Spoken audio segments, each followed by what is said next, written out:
안녕하세요. 찰리스 월드의 찰리 브라운입니다. 오늘 일요일 다시 영상을 찍고 있어요. 근데 제가 찰리스 월드의 찰리 브라운이라고 이름을 지은 이유가 찰리 브라운이 바라보는 시각에서 개인적인 이제 주관적인 시각을 바탕으로 한 사실적인 팩트 뉴스하고 그리고 제 개인적인 주관이 많이 담긴 내피셜하고 믹스돼서 그거에 관해서 이제 이 영상에 관해서는 이제 담아내고 있거든요. 그래서 제가 이 말씀을 드리는 이유는 이제 제 주되게 추구하는 채널 흐름 방향이 예전서부터 이제 보신 분은 아시겠지만 자연재해라든가 그리고 또 하나 뭐 국가 정책 그리고 세계 경제, 미중 무역 전쟁, 뭐 그리고 제일 중요한 거는 우리가 이제 항상 계속 투자하고 관심을 기울이고 있는 암호화폐에 관해서 이제 주되게 내용을 다루잖아요. 근데 얼마 전에 그 네오코인이 뭐 업비트에서 그리고 비렉에서 뭐 그 상폐됐다 뭐 이런 내용의 그런 게 되게 많이 돌고 있는 상황이고 또 그리고 일부 유튜버들 같은 경우는 중국 자금이 계속해서 차단될 거고 그런 식으로 그리고 뭐 예를 들어서 뭐 리플 코인 위주로만 상승세가 계속 있을 거다라는 어떤 그런 뭐 그렇게 암시적인 그런 얘기들을 계속해서 지금 많이 시세가 떨어진 상황에서 사실 어떻게 보면은 되게 많이 그 버드를 유발을 할 수도 있는 거거든요. 뭐 물론 뭐 개인의 판단이긴 하지만 그래서 그런 말에 되게 많이 휘둘릴 필요가 없다는 거에 관해서 제가 이 영상에 관해서는 좀 이런저런 자료들을 많이 보고 생각을 되게 많이 했거든요. 그래서 그거에 관해서 끝까지 영상을 시청해 보시고 판단을 내리시면 아마 근데 투자하시는데 되게 많이 도움이 되실 거고 저는 처음 영상부터 지금까지 계속 말씀드렸던 어떤 힘의 이동, 권력의 이동이 미국을 위시한 서구에서 중국을 위시한 다극체제로의 동으로의 이동에 관해서 오늘 영상에서 완전히 뿌리를 박는 그런 재미난 얘기를 제가 한번 해드릴게요. 그래서 뭐 일단 네오코인 같은 경우는 이더 마켓 그리고 BTC 마켓 그리고 USDT 마켓에서 이제 거래가 금지된 상황인데 업비트에서는 온톨로지 등의 네오코인에서 발생된 대배 그런 코인을 그거를 그 리스팅 시켰잖아요. 그러니까 그리고 마찬가지로 그거에 관해서도 한번 세심하게 한번 살펴보시고 제가 그래가지고 트위터나 아니면 웹사이트 가서 이렇게 저렇게 커뮤니티가 지금 분란이 있나 뭔가 개발진으로서 아니면 그 커뮤니티들이 뭔가 활동을 안 하고 있나 뭐 이런 거에 관해서 왜냐면 그걸 제가 소유하지 않았기 때문에 그래서 이제 궁금해서 찾아가서 이제 봤는데 그 사람들은 그거에 대해서 개의치 않고 별 요동도 없어요. 그리고 중요한 건 업비트에서 완전히 100% 상장 폐지가 아니라 일단 원화로서 그거에 관해서 거래를 하잖아요. 그래서 그거에 관해서 의미심장하게 진짜로 많이 보셔야 된다는 것도 하나고 20개 가까이 되는 거래소가 아마 있을 거예요. 그 블랙폴리오에서 돌리시면은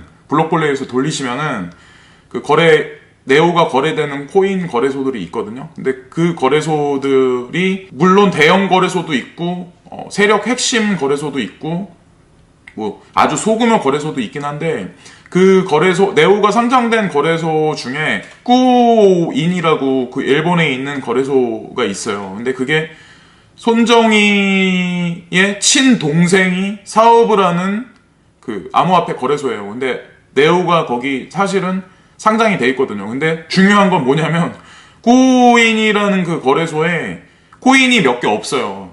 업빗 같이 그렇게 많거나 비트렉스 같이 그렇게 많거나 폴로닉스 같이 그렇게 많은 코인이 거래가 되지 않아요. 그래서 그거에 관해서도 유심히 한번 살펴보셔야 된다는 거고 진짜 많이 걱정을 하셔야 될 건 뭐냐면 중국 자본 위주로 돌아가는 거래소에서 네오가 상폐되면 그건 진짜 끝이죠. 그거는 더 이상 말할 건덕지가 없는 거죠. 네오 같은 경우는 네오도 마찬가지로 우리 암호화폐 세계에서는 되게 많이 대형 플랫폼 코인이잖아요. 그리고 이더리움도 마찬가지로 어떻게 보면 비트 이외에 최고로 많이 지금 현재 어떤 밑에 그 기반이 형성되어 있는 뎁들을 계속해서 끌고 가고 있는 이더리움이잖아요. 이오스 말고. 근데 이더리움도 마찬가지로 그 중심되는 이슈가 되는 그 행사가 이제 얼마 다음 달에부터 이제 테스트를 거쳐서 이제 11월 초에 발표가 날 거라는 거, 그게 이제 핵심이 하나고, 향후 장세에서 또 하나 중요한 게 네오코인 같은 경우는 10월 2일 날 헬싱키에서 대규모 미드업을 한번 하고, 또 하나 해커톤으로 유럽 전역을 도는 해커톤이 10월 20일부터 11월 초까지 그 대규모 해커톤이 계속해서 이제 펼쳐져요. 그래서 그거에 관한 거에 관해서도 눈여겨 보셔야 한다는 거죠. 예, 그래서 그런 일이 뭐 상폐됐네 이런 얘기가 뭐 유튜버나 아니면 뭐 여기저기 돌긴 하는데, 트위터 이런 데서는 지금 별 미동이 없는 현재의 상태거든요. 그런 거에 관해서 너무 심혈을 많이 기울이셔가지고 스트레스 받지 마시고, 오히려 지금 선에서 뻐드를 유도하는 그런 사람들이 있긴 한데, 지금 선에서 만약에 털어버리면 막말로 어떻게 보면은 10분의 1도 더 떨어진 가격일 수도 있는데, 누구는 어떤 사람들은 근데 그 가격에서 만약에 지금 딴 코인으로 갈아탔다고 해서, 저는 제가 개인적으로 생각했을 때는 그건 좀 아닌 것 같거든요. 새로운 신규 자금을 어떤 코인에 넣는 것도 아니고, 잘 판단을 하셔야 되고, 그거에 관해서 제가 생각하는 지금 현재 미국과 중국의 자금 흐름에, 그리고 관세 폭탄을 터뜨려서 트럼프가 중국에, 그리고 보복 관세를 중국에서 터뜨려서 그거에 관해서도 자세하게 한번 그 안심되실 수 있게 제가 그거에 관해서 말씀을 드릴게요. 논리적으로 타당성으로 근거가 있나 없나 그거에 관해서도 제 얘기를 들어보시고 마지막으로 이제 판단하시면 좋을 것 같아요. 그리고 중요한 거는 지금 시세가 뭐 750만 원까지 올라갔다 750 몇만 원까지 올라가서 되게 많이 기뻐하고 그랬었는데, 다시 735만 원대로 떨어져 있잖아요. 근데 이것도 하나 아셔야 된다는 거죠. 그러니까 10월 1일부터 10월 7일까지 중국 춘절 기간이에요. 네. 아시죠? 중국 사람들 이제 원래 되게 오래 놀잖아요. 근데 10월 1일부터 10월 7일까지 중국 춘절 기간이다라는 거에 관해서 아시고, 지금 돌아가는 시장 상황하고 같이 이렇게 생각을 하시고, 중국 춘절을 피해서 지금 어떤 그 이후에 대규모 행사들이 다 점점 이더리움이나 네오도 마찬가지고 그렇게 지금 이제 진행이 되고 있는 현재 상황이잖아요. 리플 같은 경우는 지금 점진적으로 조금씩 이제 기사를 내보내면서 호재거리 뉴스를, 그래서 뭐 반등 장세를 비출 것 같긴 하지만 또 그렇지 않고, 그래서 만약에 그 중국 코인이 망할 거다라고 말하는 사람들이 그 논리가 맞다면, 지금 이런 현재 상황에서도 그런 미국 위주의 자본만 많이 섞여 있고 그런 성향의 코인만 분명히 화랑 장세가 분명히 와야 되는데, 지금 이 시장에 계신 여러분들이 다들 아시다시피 지금 그런 장세는 아니잖아요. 중국 코인하고 뭐 미국 코인 뭐 이렇게 저는 나누지도 않지만 그렇게 차별적으로 가는 장세가 아니라 같이 올라가고 같이 떨어지는 지금 현재 장세잖아요. 그리고 중요한 거는 중국 코인, 그 사람들이 말하는 그 미국 코인에 어느 나라 돈이 많이 들어가 있는 거에 관해서도 확인을 하시고 타진을 해보시고, 그 사람들이 그 말을 했을 때는 그 이면에 어떤 생각을 가지고, 그리고 분명히 그렇게 말한 사람들은 분명히 거기에다가 또 다른 뭔가를 붙여서 ICO를 이제 그 일반 투자자들한테 진행을 시키거나 그래서 수수료를 먹는다거나 이런 일을 분명히 할 거라는 거죠. 그거에 관해서 제가 미리 말씀을 드리는데, 그거에 관해서 다시 한번 많이 짚고 넘어가시고 생각을 해보시고, 지금 현재 미중의 관세 보복, 서로 간의 쌍방 간의 관세 보복, 그리고 중장기화되는 그거에 관해서 제가 이제 그 암호화폐에 관해서는 일단 말씀을 드렸기 때문에 그거에 대해서는 이제 여기까지 일단락을 이제 드리고, 그렇잖아요. 이제 그 24일인가 미국이 이제 중국한테 2,500억 달러의 이제 관세 폭탄을 터뜨려서 그 중에 이제 10%만 터뜨리기로 하고, 또 중국은 마찬가지로 거기에 상응하는 600억 달러의 보복 관세를 터뜨려서 쌍방 간에 지금 그 무역 전쟁이 계속해서 심화되고 있는 현재 상황이고, 내년 설을 기점으로 인해서 나머지 25%에 관한 완전한 보복 관세를 미국 트럼프 측에서 이제 시행을 분명히 할 거거든요. 근데 그거에 관해서 중국 같은 경우도 만약에 그거에 상응하는 어떤 보복 관세를 분명히 그때도 터뜨리겠죠. 근데 중요한 건 뭐냐면, 미국에서 보복 관세를 중국에다가 터뜨리면 어떤 일이 생기냐면, 그 미국 내에 있는 사람들은 중국이 전 세계적으로 거대한 공장이잖아요. 생산 공장이잖아요. 지금까지도. 그리고 향후 얼마간에도 계속해서 그 생산 공장이라는 이미지하고 그런 현상은 계속해서 이제 자리매김을 할 건데, 중요한 거는 미국에서 그렇게 거대하게 관세 폭탄을 계속해서 중국에다 매기면 어떤 일이 생기냐면, 미국에 지금 거주하는 일반 시민들은 더 비싼 값으로 모든 물품, 생필품을 더 많이 페이를 하고 사서 쓸 수밖에 없어요. 그러면 점진적으로 물가가 올라갈 수밖에 없잖아요. 지금 현재 형국이. 그러면 트럼프 정부에 관해서 미국에 있는 시민권자들 그리고 시민들은 이제 반감을 살 수밖에 없고, 또 하나 중요한 거는 중국에도 마찬가지로 미국에서, 그러니까 그 중국이 미국한테 보복 관세를 또 이렇게 600억 달러를 매겨서 만약 그렇게 하면 중국 내에 있는 미국에서 들여오는 수출품들 같은 경우도 이제 가격이 올라가서 중국 내에 이제 인플레이션이 유발되잖아요. 그러면 이게 어떤 결론 도출이 어떻게 되냐면, 그러면서 트럼프 같은 경우는 중국 내에 있는 미국 그룹들 있잖아요. 애플이라든가 아니면 뭐 여러 가지 IT 기업, 이런 기업들이 중국 내에서 중국 사람들 손을 통해서 그 인프라를 통해서 메이드 인 차이나라는 마크를 찍고, 그리고 거기서 생산돼서 전 세계로 다시 팔려 나가거나 다시 미국으로 이제 수입되는 그런 그런 형국이었는데, 이 현상이 심화되면은 쌍방 간에 만약에 중국 사람이 중국에서 제조된 물건을 이제 오히려 선택을 기존에는 계속 안 했었거든요. 근데 관세가 만약에 미국에서 수입된 거에 더 많이 이제 붙어져서 물가가 올라가면 중국 내에서 제조한 모든 물건에 관해서 중국 사람들이 어쩔 수 없이 자연적으로 쓸 수밖에 없고, 그리고 이게 중장기화될 경우에는 중국 내에 상주하고 있는 미국, 일본, 유럽계 그런 여러 가지 기업들이 결국에는 판매가 촉진되지 않기 때문에 결국에는 다시 자국으로 철수할 수밖에 없는 상황이 분명히 점진적으로 올 거다. 그리고 미국 내에서는 만약에 중장기적으로 관세가 많이 매겨진 중국 수입품이 계속해서 이제 시장에 그렇게 되면은 이제 중국 내에서도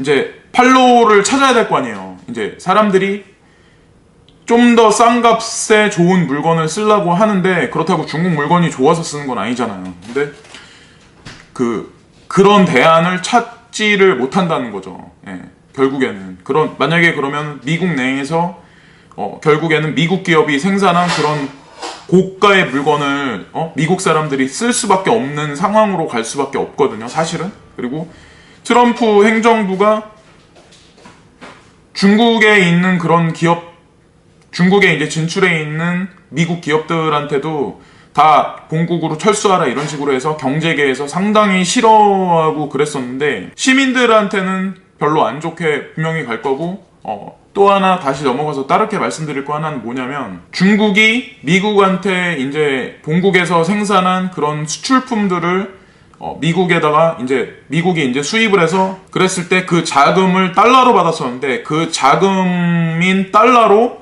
미국에 있는 국채를 매입을 해서 미국에서 양적 완화를 계속 지속적으로 하고 빚을 져도 그 중국이란 나라가 미국의 그 10년물 채권을 계속 이제 10년물 채권하고 2년물, 3년물 채권을 계속해서 이제 매입을 해서 금리가 그 채권 금리가 올라가는 거에 관해서 프로텍팅을 계속 해줬었거든요. 근데 지금 관세 보복 시점에 있어서 지금 중국이 미국 채권을 매입하는 거를 중단했고, 또 하나 거기에 가세해서 일본이 이번에 미국에서 압력으로 일본에다가 FTA 협정에 관해서 반강제적으로 지금 집행을 하고 관세 폭탄을 일본에도 매겼잖아요. 그래서 일본 같은 경우도 마찬가지로 미국의 10년물 국채나 아니면 2년물 국채에 관해서 매입을 하는 거에 관해서 중단한 상태예요. 그럼 이게 장기적으로 가면 어떻게 되냐?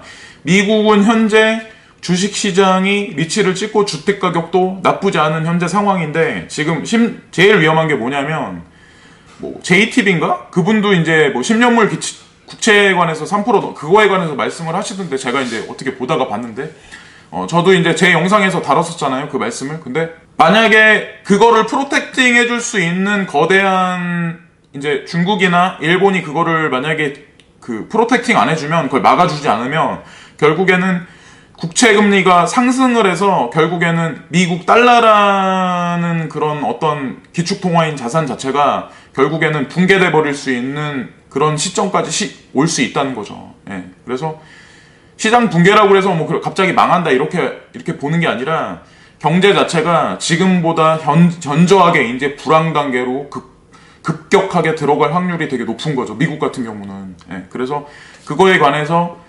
지표를 10년물 국채에 관해서 계속해서 눈여겨보시면 분명히 그 결과가 나올 거고, 결국에는 이 문제가 장기화되면 중국에 있는 중국민들이 중국에서 만들어진 그거를, 생산해서 만들어진 거를 중국 내수로 소비하면서 경제 자체를 이렇게 확장시키거나 그렇게 할 확률이 높고, 미국 같은 경우는 중국에다가 미국 기업을 진출을 시켰던 게 고부가가치 그런 산업의 생산품 같은 경우는 그래도 그나마 중국이란 나라가 그런 인프라가 생산하는데 인프라가 잘 깔려 있어서 거기다가 이제 그 베이스를 깔고 생산업을 미국에서 했었는데, 만약에 철수를 해서 미국 내로 가거나 그랬을 경우는 다시 한번 이제 반복해서 말씀드리지만 그런 대안이 있을 만한 나라가 없어요. 동남아 같은 데는 그런 거를 인프라를 깔아서 그거를 형성할 수 있는 산업 기반 자체가 안 돼서 싸구려 뭐 옷이나 아니면은 뭐 예를 들어 섬유라든가 그런 거에 관련된 이제 고부가 가치 말고 이제 많이 안 낳는 그런 생필품 같은 거밖에 이제 공장을 지어서 부가가치를 남길 수밖에 없거든요. 중장기로 봤을 때는 미국한테는 이 게임이 결국에는 불합리하게 돌아갈 확률이 되게 높다는 거죠. 예. 그리고 중요하게 생각해야 될 거, 그리고 또 하나 예의주시해서 이런 현재 상황하고 이제 꾀를 같이 해서 보셔야 할 게 뭐냐면, 미국에서 이란을 제재를 했고, 그리고 그 이란 석유를 사려던 전 세계 여러 나라들이 있잖아요. 거기에 뭐 유럽도 포함돼 있고, 중국도 포함돼 있고, 러시아도 포함돼 있고, 막 이렇잖아요. 그리고 우리나라도 포함돼 있고, 일본도 포함돼 있고. 근데 미국이라는 나라가 그런 나라들한테 제재를 하면서, 이란에 제재를 하면서 그 외에 이란 석유를 이제 수입하려는 나라들한테 달러로 그거를 구매하지 마라 라고 그런 얘기를 되게 많이 했었어요. 그런 거에 관해서 만약에 하지 않으면 제재를 가하겠다 해서, 어떻게 보면 달러 사용에 관해서 점점 그런 석유를 판매하고, 그러니까 수입하고 수출하는 데 있어서도 달러가 기축통화로서의 지위 자리에 관해서 계속해서 확고하게 하려면 달러를 반드시 써라고 해야 되는데, 오히려 반대의 그런 정책을 핀 거잖아요. 그래서 그렇게 하는 것도 알고 보면 미국의 자국 우선주의하고 자국 우선주의가 오류를 범해서 지금 고립주의 체제로 지금 이제 전락하고 있다고 이제 현재 봐야 되거든요. 그래서 유럽 같은 경우도 이란에다가 그 석유를 수입한 거에 관해서 페이를 할 때 유로로 페이를 하고, 그리고 중국 같은 경우는 위에나로 더더욱이나 페이를 하고, 그럼 그 금액이 얼마나 크겠어요. 그러나 중요한 건 전 세계에서 지금 기축으로서의 자리를 공고히 해야 할 달러 자체가 지금 현재 이런저런 여러 가지 무역이나 에너지 그런 노선에서도 점점 배제되기 시작을 하니까, 어떻게 보면 기축이라는 자리에서 점점 내려오는 형국이라고 봐야 하거든요, 사실은. 그래서 이런 뉴스 하나를 갖고 너무 확대 해석하는 거 아니냐라고 이제 말씀하시는 그런 시청자분들도 분명히 계실 거예요. 근데 이런 거를 추론하거나 인사이트 할 때는 분명한 건 약간의 조그만 문장 하나하나 아니면 작은 기사 하나라도 그거에 관해서 추론해서 결론을 도출할 수 있는 게 그게 진짜 능력자라고 생각을 하거든요.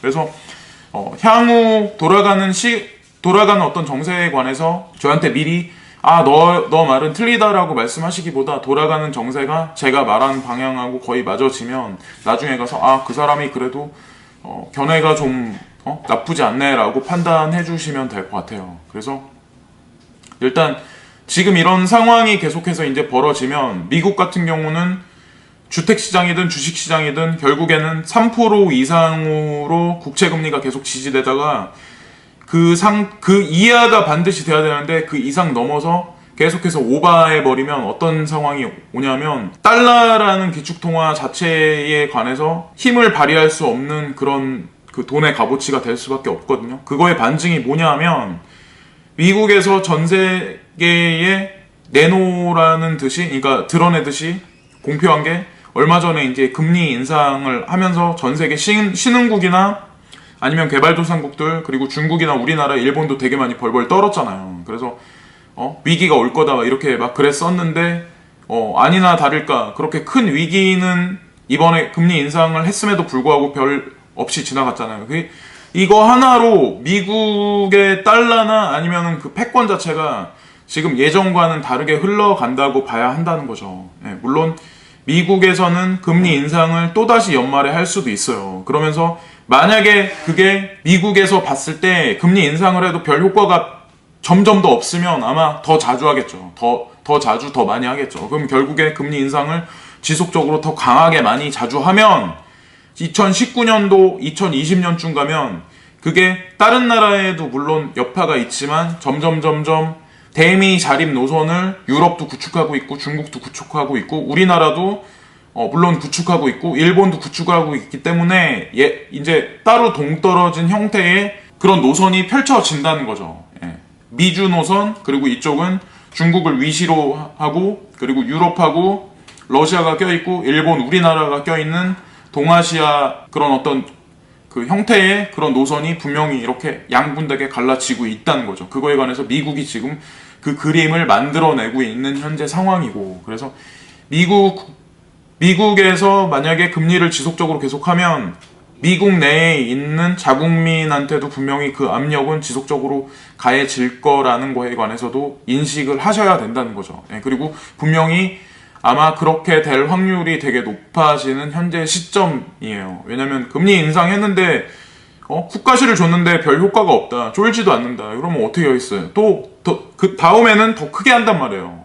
더 난리를 칠 거야 분명히. 근데 만약에 그때도 효과가 없으면 미국이 가진 달러라는 거에 관해서 그리고 주식시장에 관해서 분명히 생각을 한번 하셔야 된다는 거고 그렇게 계속 오랫동안 유지하지 못할 거에 관해서 한번 생각을 해보셔야 될 거고 또 하나 그런 거에 관해서 눈치를 채고 미리 알고 있는 전 세계 금융이나 아니면 정치나 모든 거를 지금 조종하거나 컨트롤하거나 장기판에 말을 두듯이 그렇게 움직이는 유태계 자본의 그림자 금융 세력은 지금 얼마 전에 그랬잖아요. MSCI랑 FTSE를 통해서 유로계 자본이 그 유로가 중국에 들어갈 수 있게 그 브리징 상태를 지금 마련해 놓은 거고 미국계 자본도 달러가 마찬가지로 중국의 주식시장에 들어갈 수 있게 그 노선을 마련을 한 거잖아요. 그 양대 지수를 통해서 신흥국 지수를 통해서 그래서 그런 거에 관해서도 이렇게 꾀를 같이 해서 생각을 해보시면 제 말이 좀 약간 논리가 맞지 않나라는 생각을 해요. 그리고 더더욱이나 중요한 건 한국 같은 경우는 지금 철도 노선에 관해서 서해안 충 라인이 북으로 해서 개성까지 연결되고 평양 그쪽 개성까지 연결되는 거 신의주까지 연결되는 거 그거에 관해서 계속 논의가 있으면서 타당성이나 예산에 관해서도 계속 점진적으로 지금 하고 있고 동해안 노선도 마찬가지로 준비를 하고 있는 현재 상황인데 중요한 거는 인천에다가 지금 예산 평성이나 이런 게 돼 있는 게 되게 많고 인천시장으로 지금 이제 당선돼서 지금 활동하고 있는 박남춘이라는 그분이 있거든요.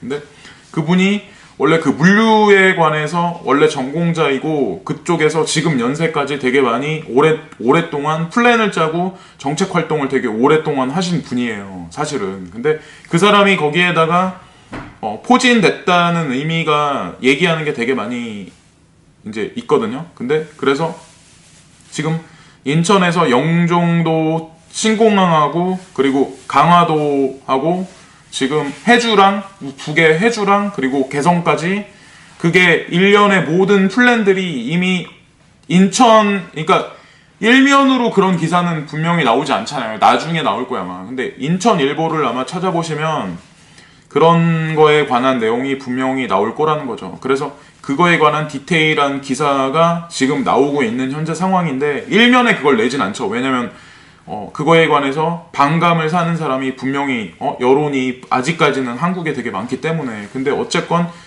이런 방향 같은 경우는 이미 정해져서 바뀌지 않고 계속해서 흘러갈 확률이 점점 높아진다는 거에 관해서 인식을 분명히 하셔야 한다는 거예요. 제가 생각을 했을 때는. 그리고 제가 주장하는 거는 뭐냐면, 그래서 이런 거랑 맥락을 같이 하는 게 중국 코인에 관해서도 부정적으로 말하거나 이런 사람들이 있다고 하더라도 지금 정치적으로 어떤 환율적으로 국제 정세가 이런 식으로 흘러가는 거에 관해서도 그냥 코인 시장만 바라보고 그거에 관해서 막 자포자기 하거나 아니면 뻐드를 유발하는 그런 거에 관해서 괜히 동조해서 괜히 엄한 시기에 괜히 손절하셔가지고 이런 시기에 또 손절하면은 다음 달부터 무슨 일이 일어날지도 모르는데 되게 많이 손실을 보실 거 아니에요. 그러면 결국 그 책임에 관해서는 누가 지냐는 거죠. 결국 손절을 해서 지금도 많이 피해를 봤는데 거기서 진짜 던져내고 지금 온라인은 그런 걸 사면 피해가 더 클 수도 있다는 거죠. 오히려 투자를 안 하는 만이 못한 그런 상황이 올 수 있으니까 그런 거에 관해서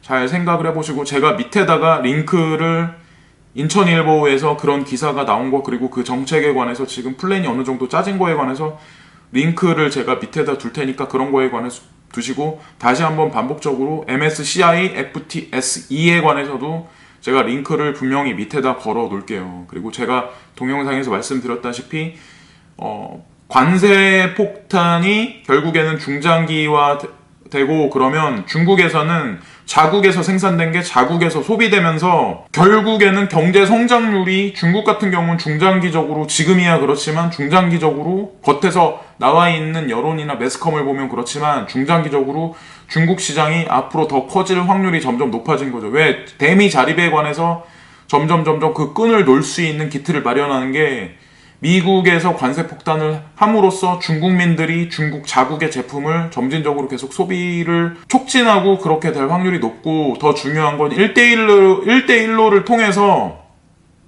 유럽에다가 그 판매 노선을 이제 분명히 깔 거고, 그게 연결이 되는 게 아프리카에도 분명히 깔 거고, 더 중요한 건 영국이라는 나라가 미국한테 친미였는데 아마 터널이 유럽하고 연결이 될 거예요. 우리나라가 지금 그 일본의 터널이 부산에 연결되는 어떤 그런 거랑 그러니까 그 한반도에 연결하려고 하는 그거랑 맥락을 같이 하듯이, 그래서 그러면 그렇게 꾀를 맞추면 중국에서 생산된 그런 제품들이 점진적으로 이쪽 동아시아 시장이나 유럽 시장에서는 더 많이 팔로 노선이 이미 정해져 있다는 거죠. 미국에다가 의지해서 여태까지 팔로 노선을 계속 했는데 아마 대미 자립할 노선이 생기고, 미국 같은 경우는 캐나다나 아니면 남미 쪽을 쥐어짜가지고 아마 본인들이 생산을 하고 본인들이 만들어낸 거를 그쪽에다 이제 생산 소비시키려는 그런 움직임이 아마 분명히 일어날 거라는 거죠. 그래서 그런 거에 관해서,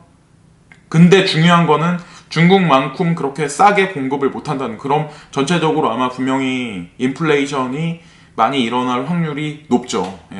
그 아메리카 대륙 같은 경우는 그런 거에 관해서 생각을 해보시고, 1대1로는 물론 배척을 되게 많이 하고 있는 게 인도이긴 한데 중요한 거는 인도 시장의 페이티엠이나 이런 데도 분명히 알리바바나 텐센트 이런 데서도 이미 자금이 2017년부터 많이 들어가서 지금 이커머스 그 시스템에 지금 알게 모르게 지금 관련이 있어요. 중국 그 IT 기업 같은 경우도. 그러니까 그런 거에 관해서 면밀히 잘 살펴보시고 결론을 내셔야 된다는 거죠. 중국 같은 경우는 여태까지 일본이나 한국이나 미국에 있는 기업이 본국에서 계속해서 이제 생산하고 생산을 이제 저가화함으로써 중국 내에 있던 기업들한테 중국 그 외에 있는 선진국들 그 기술이 많이 빨려 들어가 있는 현재 상황이에요. 중국 전자제품이나 IT나 고부가 같이 그런 산업 같은 경우 지금 알게 모르게 계속 커가고 있는 상황이잖아요. 우리 집 같은 경우도 지금 샤오미 청소기를 쓰거든요. 로보킹을 살까 샤오미 청소기를 살까 하다가, 그러니까 물론 뭐 물걸레 청소기는 브라바를 쓰기는 하는데 어쨌건 중요한 거는 이런 일련의 모든 그런 IT 상품 같은 경우도 점점 더 중국 제품이 많이 늘어날 확률이 높고, 한국 같은 경우는 그 북하구의 교류가 만약 없다면 결국에는 수출 수입 시장에서도 지금 중간에 있는 상황에서 이런저렇게 움직일 수 있는 그런 틈이 없어요. 그래서 그거에 관해서도 지금 문정부에 관해서 좀 안 좋게 생각하시는 분들도 좀 이해를 해주시는 게 낫지 않을까라는 생각을 해요. 지금 중국에서 이런 식으로 하면 결국에는 한국 제품하고 만약에 결었을 때 결국 게임이 안 될 수밖에 없거든요. 전체적으로 다 모든 산업이. 그래서 그런 거 같은 경우도 생각을 해보셔야 되고, 그리고 부동산 같은 경우도 예를 들어서 지금 이제 서해안 위주로 그리고 북서쪽에 있는 그런 부동산 위주로 아마 투자가 많이 될 거고, 부동산 정책이 국가에서 많이 나올 거라는 말씀을 드렸잖아요. 그래서 이쪽 그 동해안 쪽이나 아니면 경기도 이남에 있는 지역들 있잖아요. 경기도 밑에 있는 지역들, 부산이나 아니면은 뭐 저 밑에 있는 지역들 같은 경우는 지금은 제가 잘 모르겠어요. 뭐 대전이나 대구 이런 데도. 근데 중요한 거는 아마 좀 중장기로 보면은 부동산 가치가 계속해서 많이 떨어질 확률이 높고, 인천의 송도 신도시나 아니면 영종도 그 외에 경인고속도로 라인하고 관련된 여러 가지 그런 주변 땅들이나 아니면은 그 개발 호재가 껴있는 데 같은 경우는 그래도 앞으로의 오는 불황기에 관해서 그나마 시세가 프로텍팅 하지 않을까라는 생각을 하고, 또 하나는 10월 1일 날부터 DSR이라고 그 부동산 그 금리 정책이, 그러니까 금융 정책이 국가에서 이제 시행이 되잖아요. 그래서 제1금융권에서 대출을 못 받던 사람들이 이제 제2금융권에서 대출을 받을 수 있고, 저축은행에서도 대출을 받고, 뭐 보험사에서 자기가 보험 는 거에 관해서 그 담보로 대출을 받고, 이렇게 해서 여태까지 생활을 하거나 가게를 운영하거나 뭐 자영업을 하거나 이렇게 했는데, 그 모든 게 DSR 그 정책에 있어서 모든 게 이제 다 끝났거든요. 그래서 저축은행에서 대출 받기도 점점 어려워지고, 제2금융권에서 어려워지고, 자기가 든 보험을 담보로 해서 대출 받기도 점점 어려워지기 때문에 일반 서민 경제는 지금보다 점점점 더 자금줄이 막힐 확률이 점점 이제 높아간다고 생각을 하거든요. 그래서 그렇게 되면 결국엔 자영업 시장도 분명히 붕괴될 거고 망가질 거고, 여타 국가 정책하고에 상응하지 않는 그런 부동산 같은 경우는 지금까지 많이 상승을 했는데, 제가 개인적으로 생각했을 땐 서울의 어떤 되게 많이 오른 그 중심 부동산을 비롯해서 국가 정책하고 껴있지 않은 그런 부동산들 같은 경우는 아마 중장기적으로는 되게 많이 하락할 확률이 되게 높아지는 시점이라는 거죠.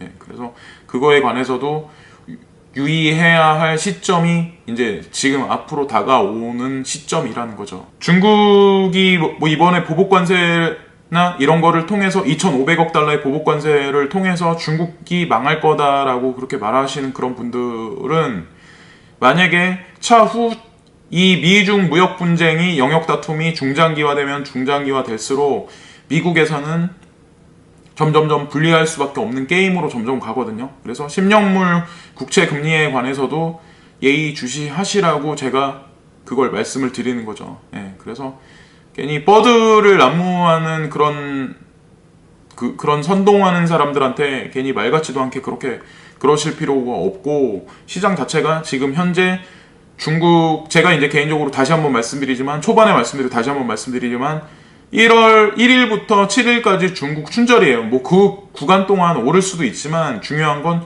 춘절 이후에 아마 시세가 어느 쪽 방향이든 근데 우상향할 확률이 되게 높다고 생각을 하거든요. 왜냐면 제가 다시 한번 말씀드리지만 네오도 마찬가지고, 특히나 이더리움 같은 경우는 대규모 업그레이드를 이제 앞두고 있는 현재 상황이에요. 그래서 이더리움에 관해서 만약에 매수를 하시려는 분들은 잘 눈여겨 보셔야 아마 할 거예요. 그리고 ICO는 지금 다시 한번 말씀드리지만 ICO를 제일 많이 조심하셔야 돼요. 오히려 코인을 잘못 사서 망하는 것보다 ICO는 진짜 위험해요. 거의 99%가 거의 스캠일 확률이 되게 높아요. 예를 들어서 뭐 아는 사람이 예를 들어서 뭐 어떤 뭐 라인이다 아니면 뭐 카카오다 뭐 이래가지고 뭐 조금 뭐 그런 관련이 있는 거를 조금 뭐 그런 개발진하고 뭔가 있어서 조금 산다 뭐 예를 들어서 그런 거는 예를 들어서 다 이미 어떤 사람이 그 회사에 다니기 때문에 그거에 관해서 좀 약간 그런 게 있지만 대규모로 하진 않죠. 아는 사람끼리만 조금 하는 거죠, 그건. 근데